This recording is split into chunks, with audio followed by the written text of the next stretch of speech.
અમદાવાદ જિલ્લાના ધંધુકાના પરછમ ગામની સમાજ કલ્યાણ વિભાગ દ્વારા સંચાલિત સરસ્વતી કુમાર છાત્રાલયમાં એક ચોંકાવનારો કિસ્સો સામે આવ્યો છે, જેમાં સરકારી છાત્રાલયમાં એક સગીર વિદ્યાર્થી પર સાથી વિદ્યાર્થીઓ દ્વારા અમાનવીય કૃત્ય કરવામાં આવ્યું છે।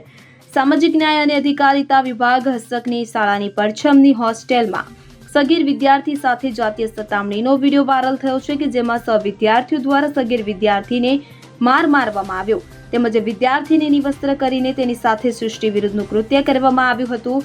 વાલીઓના હોબાળા બાદ લોકોના રોષને જોતા આખરે આ મામલે ફરિયાદ દાખલ કરવામાં આવી છે। હવે આ ઘટનાને લઈને આપ નેતા ગોપાલ ઇટાલિયા સામે આવ્યા છે અને તેમણે આ મામલે ધંધુકા પોલીસ અને ભાજપના સ્થાનિક ધારાસભ્ય પર ગંભીર આક્ષેપ કર્યા છે।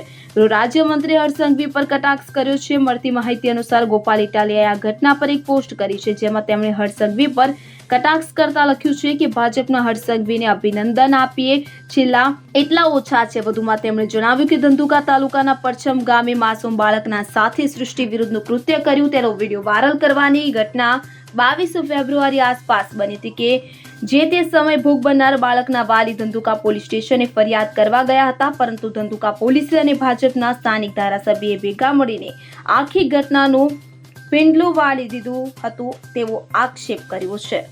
Bureau report CN24 news. હવે જુઓ દેશ દુનિયાની તમામ ખબરો તમારી આંગળીના ટેરવે।